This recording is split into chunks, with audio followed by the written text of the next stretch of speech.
My father looked me dead in the eyes and said I was the biggest embarrassment the Lawrence family had ever produced. He said I should take my pregnancy and disappear from his life before anyone found out. He gave me 1 hour to pack 21 years of existence into whatever would fit in 2 suitcases. And my mother, Diane Lawrence, just sat there, staring at her phone, scrolling through the screen like Instagram held all the answers to what was happening. 9 years later, I was standing in my home office looking out at the 5 acres of my property in Summit, New Jersey, when my security team called. There was an older couple at the gate. They said they were my parents, and for the first time in almost a decade, I smiled, thinking about Warren and Diane Lawrence, because the embarrassment they threw away was about to decide if they were even worth a conversation. My name is Ann Lawrence. I was 21 years old when my world collapsed, and I need to tell you how I built a new one from the wreckage. Before I continue, if you've ever felt invisible in your own family, drop in the comments where you're watching from and what time it is there. I read every single comment, and this story is for you. Growing up in Short Hills, New Jersey, I was never the daughter my father wanted. Warren Lawrence owned Lawrence European Motors, a luxury European car importer that had been supplying Porsches, Mercedes, and BMWs to North Jersey's elite for 3 decades. And from the moment I was born, he made his disappointment clear. He wanted a son, an heir, someone to put on business cards as Junior. He got me instead. So he decided to pretend the difference didn't exist. While other girls my age were learning to braid hair and pick out prom dresses, I was learning to identify the difference between a boxer engine and a V8 in the dealership showroom, spending entire Saturdays memorizing technical specifications I never asked to know, and reciting profit margins by model. I secretly wanted to take dance classes. My father had other plans. Warren had a project for me. I was going to be the son he never had. I was going to take over Lawrence European Motors and continue his legacy. The fact that I was a girl was just an inconvenience he chose to ignore. I got pretty good at ignoring it too. I learned to swallow my feelings, to perform, to achieve. I studied business at Rutgers because that's what he expected. I got straight A's because anything less meant a lecture about wasted potential. I became a perfectionist, always chasing approval that never quite came. Looking back, I realized I could recite the specs of a Porsche 911 Turbo S with my eyes closed, but I still can't do a decent French braid. Some education, right? My mother, Diane, was a different kind of problem. She wasn't cruel, she was just absent in every way that mattered. Diane floated through our house like a well-dressed shadow, never disagreeing with my father, never standing up for me, never making a single wave. I used to think she was weak. Later, I realized she had simply made her choice a long time ago, and that choice was comfort over courage. But here's what my father never realized while he was dragging me from showroom to showroom, forcing me to absorb every detail of his business. I wasn't just learning about cars.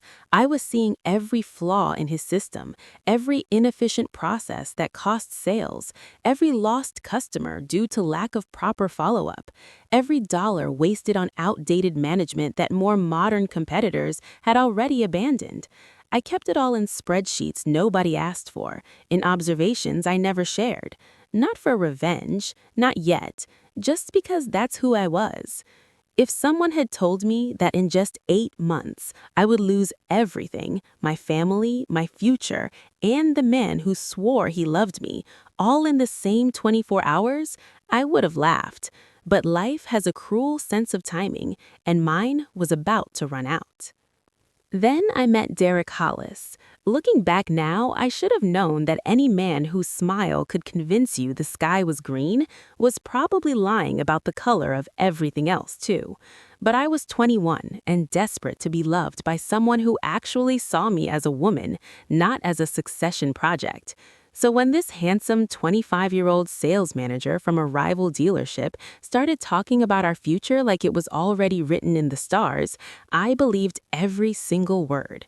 Marriage, kids, a house with a yard and a dog. After 21 years of being told I wasn't enough, here was someone who made me feel like I was everything. I fell hard. The kind of fall where you don't even realize you've left the ground until you're already plummeting toward concrete. Derek and I met at an automotive industry event in Newark. He worked for a dealership that competed directly with my father's, which should have been a red flag, but at the time it felt romantic, like Romeo and Juliet with test drives. He was articulate, ambitious, and he made me feel seen in a way I'd never experienced before.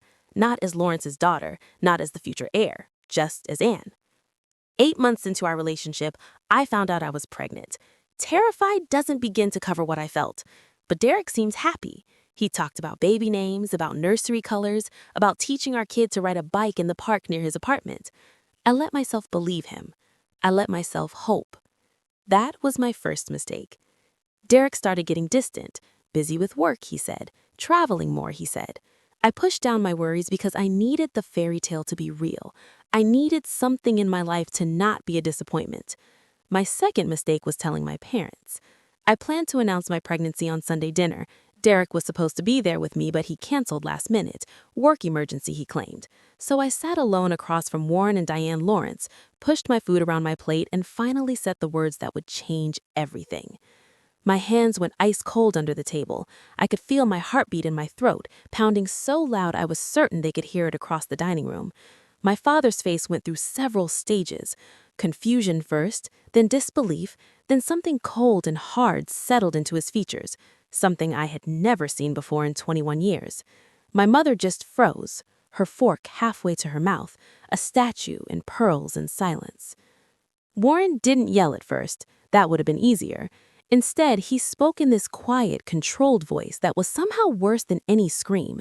He talked about his plans for me, about how I was supposed to take over the company, about how an unmarried pregnant daughter would destroy his reputation in Jersey's business community, about how he had spent 21 years trying to mold me into something useful, and this is how I repaid him? Then the quiet broke. He stood up so fast his chair fell backward and crashed against the hardwood floor. The sound made me flinch like a gunshot. And then he said words that I will carry with me until the day I die. He said I was the biggest embarrassment the Lawrence family had ever produced. He said he should have tried again for a son instead of wasting his time on me.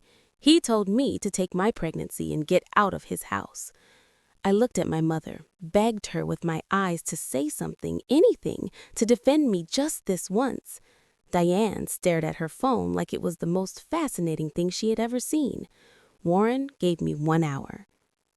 I packed 2 suitcases with shaking hands, 21 years of existence crammed into whatever would fit. My mother didn't come to my room, didn't offer help, didn't say goodbye. I could hear the television turn on downstairs, some show with cheerful music while I erased myself from my childhood home. I walked out the front door and never looked back. In my car, I called Derek. No answer. I called again. Voicemail. I sent a text with trembling fingers telling him my father had kicked me out, telling him I needed him. 3 hours I waited for a response. 3 hours sitting in a dark parking lot, watching my phone screen like it held my entire future, praying for the fairy tale to survive just a little longer. Then his message came through, and whatever was left of my naive little heart shattered into pieces so small I wasn't sure I'd ever find them all. 6 words. That's all he gave me. After 8 months, after all those promises, after talking about our future and our baby and forever, 6 words on a glowing screen in a dark parking lot. He said he couldn't do this. He said he was sorry. He told me not to contact him again. I didn't listen. Of course I didn't. I called him probably 40 times that night. Every call went straight to voicemail, until eventually the number just stopped connecting at all.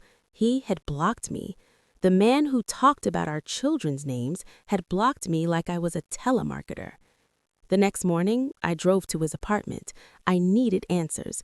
I needed to look him in the eye and understand how someone could transform from Prince Charming into a ghost overnight. A woman answered the door. She was pretty, put together, and she was wearing a dress that made it very clear she was pregnant. much more pregnant than me. She had to be about 6 months along. Her name was Megan, and when she saw my confusion, when she saw the way I looked at her belly and then at the apartment behind her, she understood before I even asked anything.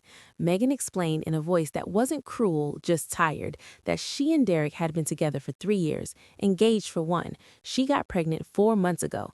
Derek appeared behind her while she was talking, and the mask finally came off. There was no charm left, no warmth. He looked at me like I was an inconvenience, a mess he needed to clean up. He told me to handle my problem and shut the door in my face. The nausea that hit me had nothing to do with the pregnancy. I was the other woman in a story I didn't even know existed, and there was another child, one that came before mine. I was discarded because I came in second place. Derek didn't choose me because Megan got pregnant first. Simple as that. Brutal as that. But here's what nobody tells you about rock bottom. Once you're there, there's only one way to go: up. So there I was, 21 years old, pregnant, disowned, and dumped in the span of 24 hours. I had $923 in my savings account. My father had already called every relative we had, poisoning the well before I could even reach out for help. My aunt tried to send me money secretly, but Warren found out and threatened to cut her off completely. Even my mother managed to sneak $400 to me through a cousin, but when my father discovered it, she lost access to her own accounts as punishment. I found a room in a boarding house in Newark. It smelled like mildew and broken dreams, but it was $65 a week, and that was all I could afford. I worked 3 jobs: mornings at a bakery starting at 4 a.m. covered in flour and exhaustion, afternoons at a dry cleaner pressing other people's clothes while my own fell apart, evenings at a call center getting yelled at by strangers until 10 p.m. I would fall into my tiny bed, sleep for 5 hours, and do it all again. My body held on as long as it could. At 6 months pregnant, I collapsed during my shift at the call center, just crumpled right there between the cubicles like a puppet whose strings got cut. I woke up in a hospital with the doctor telling me I was killing myself and my baby. He said I had to slow down or I would lose her.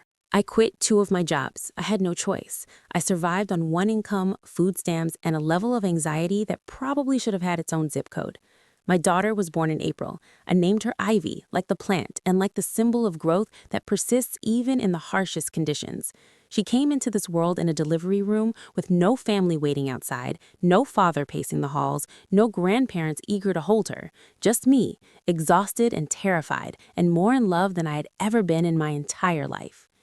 The nurse asked if my family was coming. I told her they were traveling. It was easier than explaining that my family had thrown me away like yesterday's garbage. I held Ivy in my arms, this tiny, perfect human who had done nothing wrong except exist, and I made her a promise. I swore she would never know what it felt like to be unwanted. My father, meanwhile, was busy erasing me from existence. He told everyone in Short Hills that I was troubled, making poor choices. He implied things without saying them directly, letting people's imaginations fill in the worst details. Old family friends crossed the street to avoid me when I visited the area. Former college classmates stopped returning my texts. I discovered through an accidental social media post from a cousin that I had been cropped out of every family photo, 21 years of birthdays, holidays, and graduations, and I no longer appeared in any of them. But here's what I learned that year. I learned how to stretch $12 across 7 days of groceries. I learned 47 different recipes involving rice and beans. To this day, I'm worth millions, and I still can't look at a kidney bean without my eye twitching a little. Some traumas stay with you.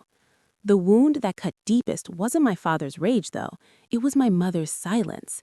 Diane Lawrence had watched her only daughter get thrown out into the world, pregnant and alone, and she had said nothing, done nothing, chosen nothing except the path of least resistance. A few months after Ivy was born, I wrote my mother a letter. I poured my heart onto that paper. I told her about her granddaughter. I begged her to meet Ivy, to be part of her life, to choose love over fear just this once. Her response came 2 weeks later. 1 paragraph. She said my father thought it was best if they moved on. She said she was sorry. Sorry, that single word so small and weak and useless. It was worse than silence. At least silence didn't pretend to care. On Ivy's first birthday, I threw her a party in our tiny apartment, just the two of us, a cake from the discount rack at the grocery store with a dent in the frosting and a single balloon I found on sale. I was exhausted, broke, eating cake that tasted like survival and pretending it was sweet. But my daughter smiled at me, this huge, gummy, joyful smile that didn't know anything about absent fathers or cruel grandfathers or mothers who chose comfort over their children, and something shifted in my chest. I realized I had two choices. I could spend the rest of my life drowning in resentment, replaying my father's words, letting Warren Lawrence live rent-free in my head forever, or I could build something so big, so successful, so undeniably mine that his opinion would become irrelevant. I've never been good at drowning. The turning point came from an unexpected source, a tough, widowed 64-year-old woman named Rosalind Adler, who had sold her first software startup for $40 million at 55, and now ran a smaller company in Hoboken just for fun. She had zero patience for excuses and a sharp eye for potential. I got an entry-level job at her firm when Ivy was about 14 months old, filing paperwork, answering phones, making coffee that Roz always complained was too weak. But Roz noticed things. She noticed I stayed late without being asked. She noticed I caught errors in contracts that had slipped past everyone else. She noticed I had the kind of hunger that comes from having nothing and everything to prove. One day, she called me into her office and asked me what I wanted to do with my life. I told her I wanted to never be powerless again. She nodded like that was the only acceptable answer and started teaching me everything she knew. Roz had built her company from nothing after her husband died and left her with 3 kids and a mountain of debt. She understood survival. She understood what it meant to be underestimated, and she saw something in me that I couldn't see in myself yet. I discovered I had a gift for systems, not the flashy sales pitch kind, but something more valuable. I could look at any business and see exactly where processes were breaking down, where money was leaking, where efficiency was being wasted. It was like a superpower, except instead of a cape, I wore sensible flats and determination. One day, I mentioned to Roz my observations about car dealerships. All those years being dragged around by my father from showroom to showroom, I had absorbed every inefficiency, every broken system, every missed opportunity. I had notes, spreadsheets, years of data I'd been collecting without even realizing why. Roz stopped what she was doing, looked at me with those sharp eyes that had seen everything, and said 2 words that changed my life.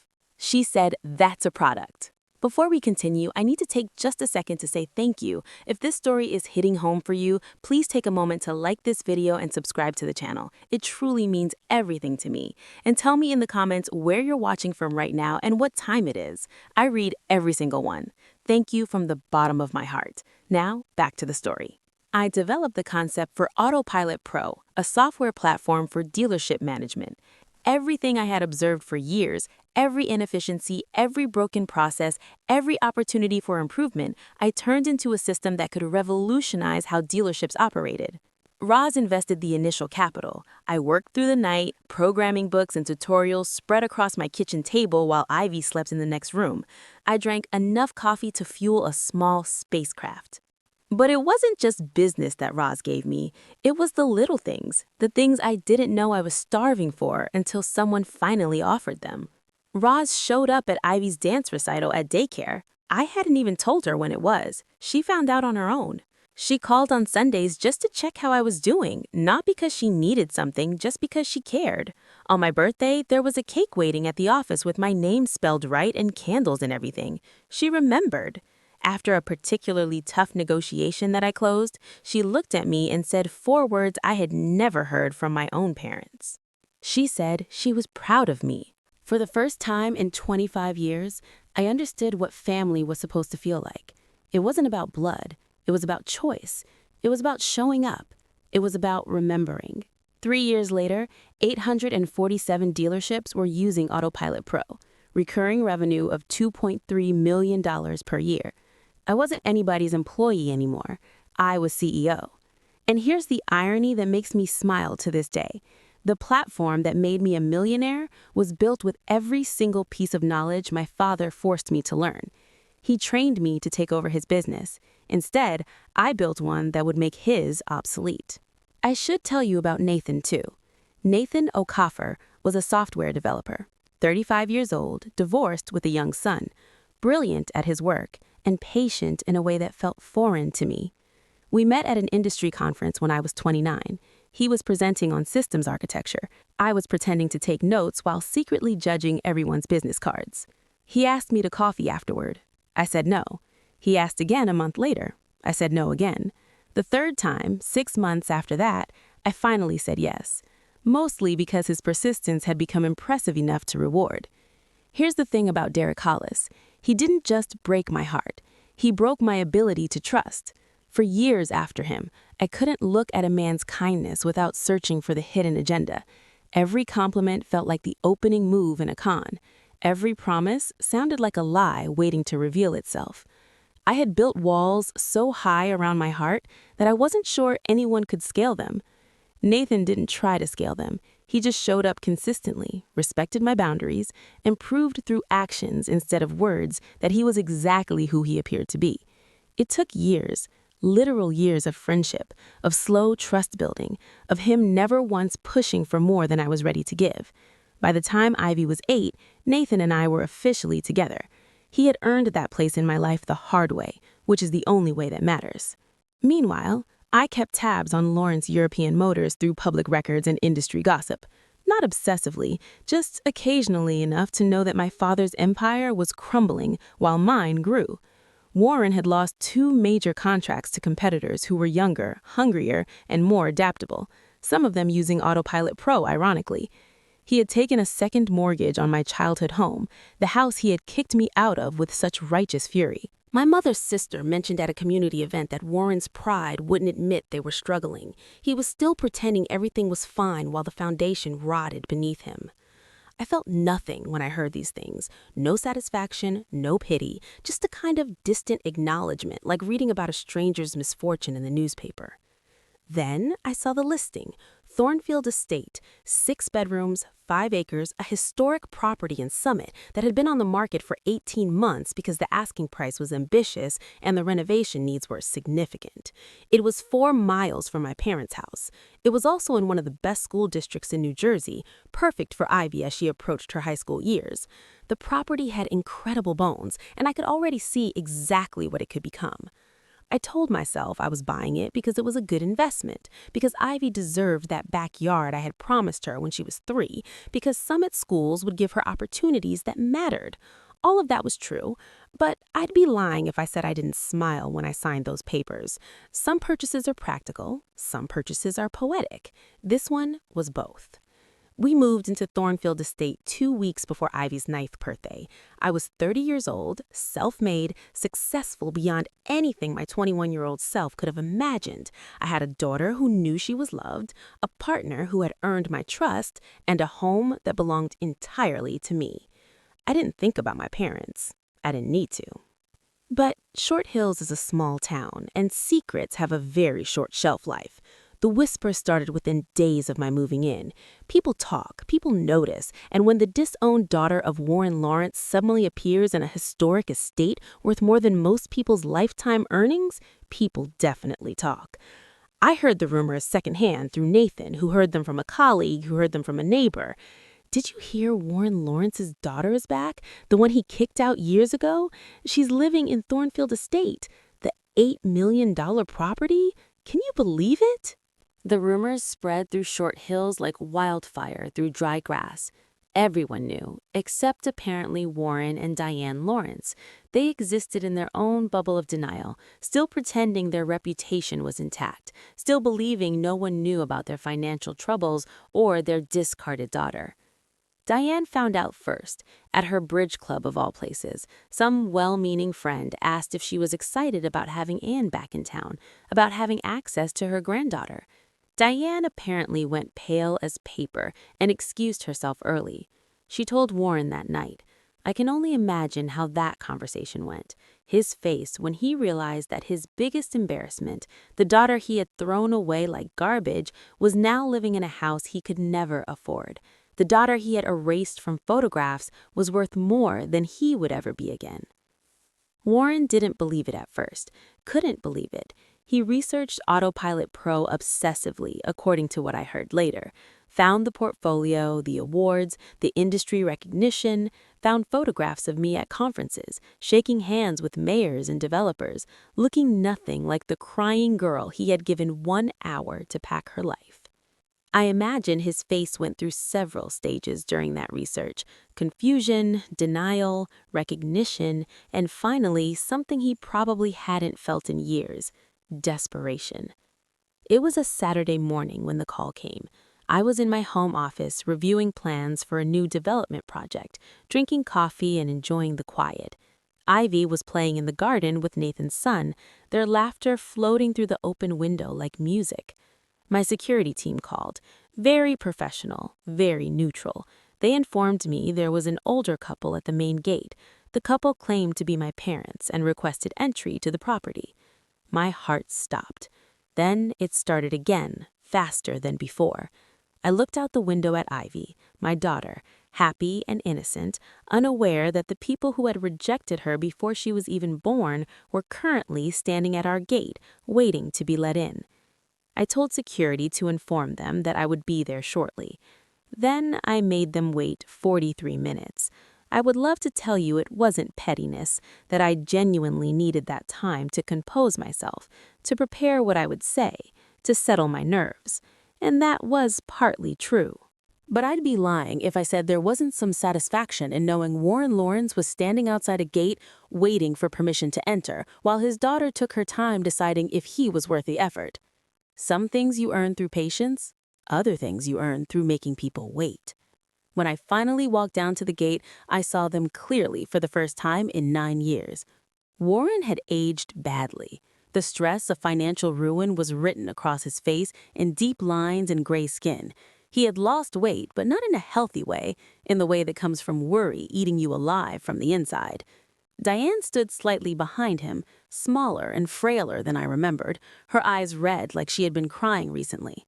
Warren tried to smile when he saw me. It was the most pathetic thing I have ever witnessed in my life. This man who had screamed at me, who had called me an embarrassment, who had given me 60 minutes to erase myself from his existence, was now attempting to look warm and fatherly. The performance was so bad it would have been funny if it wasn't so tragic. He started talking immediately, didn't even wait for me to speak. Words tumbled out of his mouth about family and misunderstandings and water under bridges and moving forward. He talked about how proud he was of what I had built. Proud? The man who told me I was worthless was now claiming pride in my success. Diane said nothing. She just stared at the estate behind me, at the gardens, at the evidence of the life her daughter had built, without any help from her. I wondered what she was thinking. I wondered if she felt regret or just envy. I let Warren finish his speech. It took a while. He had clearly rehearsed it, though not well enough to make it convincing. When he finally stopped talking, I spoke for the first time. I didn't yell. I had imagined this moment for years, and in my imagination I always yelled, screamed all the pain and anger and hurt that had been festering inside me. But standing there, looking at this diminished man who used to terrify me, I felt something unexpected. Calm. I told him that he called me an embarrassment, that he told me I was nothing, that he erased me from family photographs like I had never existed. I reminded Diane that she wrote me a letter choosing his comfort over her own grandchild, that her sorry wasn't enough then and would never be enough now. Warren's facade cracked. He admitted the company was bankrupt. They were about to lose the house. Everything he had built was gone, and he needed help. He actually said those words to me. He said I had to help them because they were my parents. I almost laughed, because here was the man who had refused to be my father when I needed him, demanding that I be his daughter now that he needed me. He finally saw me as capable, but only because he needed my checkbook. Better late than never, some people might say. But some things are simply too late. I looked at my father for a long moment, really looked at him. This man who had shaped my entire childhood with his disappointment and demands, who had made me feel like a failure simply for being born the wrong gender, who had thrown me away when I needed him most and expected me to crawl back when he needed me. Then I looked at my mother, the woman who had chosen silence over love, who had watched her only daughter get discarded and done nothing, who had written sorry in a letter like that single word could bandage a wound that went bone deep. And I smiled, not with cruelty, not with vengeance, not with the satisfaction of watching them suffer. I smiled because I realized, standing there in front of my beautiful home with my daughter's laughter in the background, that I didn't need anything from them anymore. Not their approval, not their regret, not even their acknowledgement of how wrong they had been. I was free. I told Warren I wasn't going to help him, not because I wanted him to suffer, but because I didn't owe him anything. He made that clear 9 years ago when he gave me 1 hour to pack my life into suitcases.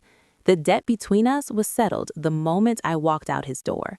I told him I had a daughter who had never known what it felt like to be unwanted.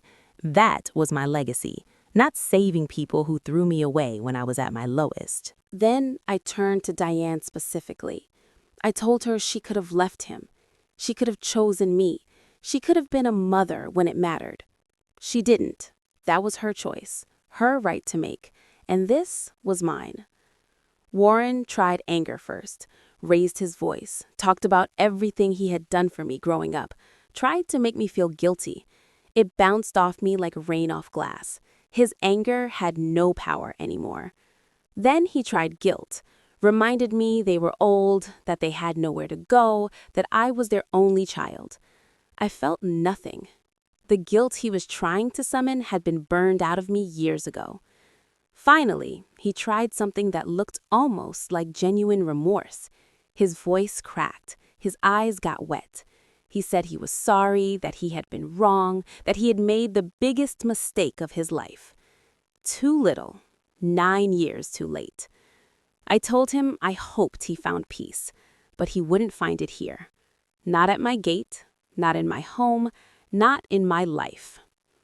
Diane spoke for the first time since they had arrived. Her voice was small, barely above a whisper. She asked if she could at least see Ivy, just once, just to see her granddaughter. For one moment, my heart wavered. This was my mother, the woman who had braided my hair when I was little, before Warren decided that was too feminine. The woman who had snuck me $400 through a cousin when I had nothing. Then I remembered the letter. I remembered sorry.